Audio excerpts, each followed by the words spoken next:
Hello दोस्तों, नमस्कार। Welcome to Gurukul official. मेरा नाम है अनूप शौकर और हम हाजिर हैं आपके लिए स्कोर बूस्टर सीरीज़ में, जो हम भारत का भूगोल पढ़ रहे हैं महेश कुमार वर्णवाल जी की वस्तुनिष्ठ प्रश्नों की किताब से। उसके चैप्टर नंबर 9 का लेकर चैप्टर नंबर 9 का नाम है उद्योग। स्कोर बूस्टर सीरीज़ का ये होगा चैप्टर नंबर 9 और ये रहा आपकी स्क्रीन पर पहला प्रश्न। चैप्टर नंबर 9 का पहला प्रश्न है, सीमेंट उद्योग में कच्चे माल के रूप में किन खनिजों का प्रयोग किया जाता है। तो आपको बताना है कि जो कच्चे माल के रूप में जो प्रयोग किया जाता है सीमेंट उद्योग में, वो कौन से हैं। तो इसका जवाब होगा ऑप्शन डी, उपयुक्त सभी। यानी चूना पत्थर, एल्यूमिना और सिलिका, ये तीनों ही ऐसी चीज़ें हैं जिनका सीमेंट उद्योग में प्रयोग कच्चे माल के रूप में किया जाता है। प्रश्न नंबर 2, भारत का सबसे प्रथम कॉटन मिल यानी सूती वस्त्र उद्योग निम्नलिखित में से किस शहर में स्थापित किया गया था।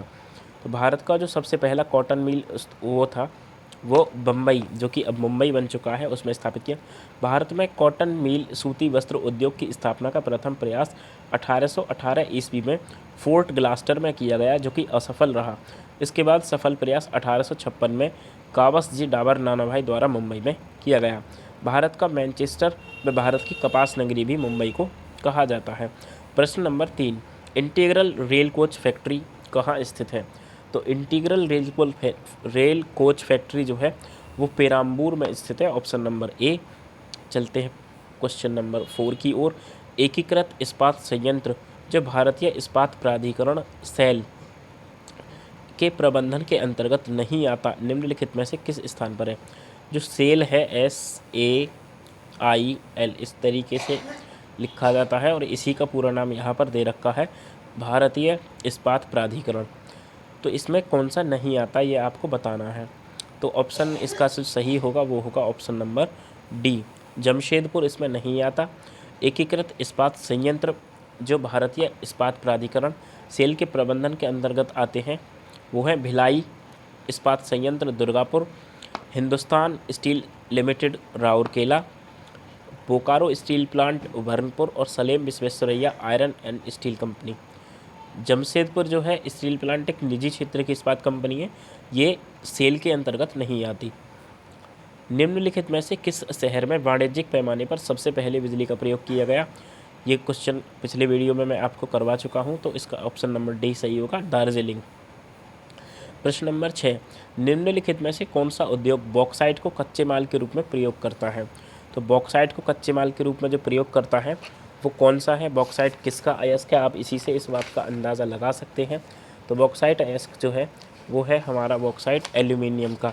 तो इसका सही जवाब होगा option number A, aluminium is the correct answer. चलते हैं प्रश्न नंबर 7 की ओर। भारत का सबसे पहला तट आधारित आधुनिक एकीकृत इस्पात संयंत्र कहाँ स्थित है। तट आधारित पूछा गया है हमसे, तो वो होगा Mangaluru, option number C is correct, Mangaluru होगा तट आधारित। उसके चलते हैं प्रश्न नंबर 8 पर। चीनी उद्योग के संबंध में नीचे दिए गए कथनों पर विचार कीजिए। तो चीनी उद्योग के संबंध में कुछ कथन दिए गए हैं, उन पर विचार करना है। तो इसका जवाब है ऑप्शन नंबर सी है, ए और बी दोनों। आइए पढ़ते हैं। गन्ने की चीनी मिलों तक ढुलाई में ज़्यादा समय लगने से इसमें सुक्रोज की मात्रा घट जाती है। दक्षिणी और पश्चिमी राज्यों में गन्ने के उत्तर भारत के गन्ने की अपेक्षा अधिक मात्रा में सुक्रोज पाया जाता है। चलते हैं प्रश्न नंबर 9 की ओर। निम्नलिखित में से कौन लौह इस्पात उद्योग जर्मनी के तकनीकी सहयोग से लाया गया था। तो जर्मनी के जो सहयोग से वो लाया गया था वो था राउरकेला इस्पात संयंत्र, ऑप्शन सी इज़ करेक्ट। चलते हैं प्रश्न नंबर 10 की ओर। Visvesvaraya iron and steel limited स्थित है। तो ये मैंने अभी आपको पीछे बताया था सेल वाले क्वेश्चन में, तो इसका जवाब होगा ऑप्शन नंबर बी, भद्रावती में है Visvesvaraya iron and steel limited, Bhadravati, option number B. प्रश्न नंबर 11, भारत में निम्नलिखित में से किस प्रकार की विद्युत का उत्पादन सर्वाधिक होता है। तो भारत में जो सर्वाधिक उत्पादन होता है वो होता है ऑप्शन बी, तापीय बिजली। यानी भारत में कोयले से सर्वाधिक बिजली बनाई जाती है।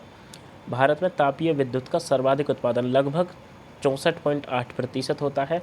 भारत में 1975 ईस्वी में राष्ट्रीय ताप विद्युत निगम NTPC national thermal power corporation की स्थापना की गई थी। भूतापीय ऊर्जा का भी भारत में उत्पादन किए जैसे बिजली प्राप्त होती है। प्रश्न नंबर 12, भिलाई इस्पात संयंत्र का निर्माण किसके सहयोग से किया गया था? तो भिलाई आप सभी जानते हैं कि सोवियत संघ जो है ऑप्शन नंबर बी पर इसके उत्पाद से किया गया था। भारत का पहला लौह इस्पात उद्योग कहाँ स्थापित किया गया था? तो भारत का जो पहला लौह उद्योग स्थापित किया वो जमशेदपुर।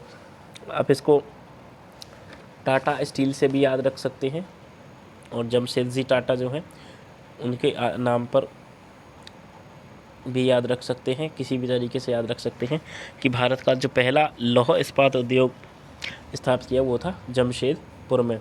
प्रश्न नंबर 14, भारत के प्रमुख लौह और इस्पात उद्योग किस पठार पर स्थापित हैं? तो जो वो पठार है वो है ऑप्शन नंबर डी, छोटा नागपुर का पठार। 14वें प्रश्न का जवाब होगा ऑप्शन नंबर डी, छोटा नागपुर का पठार। प्रश्न नंबर 15, राष्ट्रीय रासायनिक प्रयोगशाला NCL कहाँ स्थित है? तो ये स्थित है पुणे में। Option number C is correct. Bharat में राष्ट्रीय रासायनिक प्रयोगशाला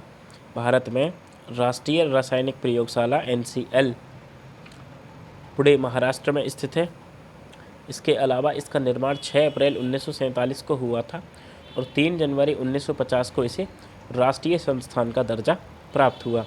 तो आज के इस वीडियो में सिर्फ इतना ही।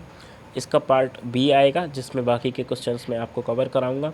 ये है हमारे चैनल का लोगो, इसको ज़्यादा से ज़्यादा लोगों तक शेयर कीजिए। अगर क्वेश्चंस पसंद आए हों तो वीडियो को लाइक करें, फैमिली एंड फ्रेंड्स के साथ चैनल को और वीडियो को शेयर करें ताकि ज़्यादा से ज़्यादा लोगों के पास कंटेंट पहुंच सके।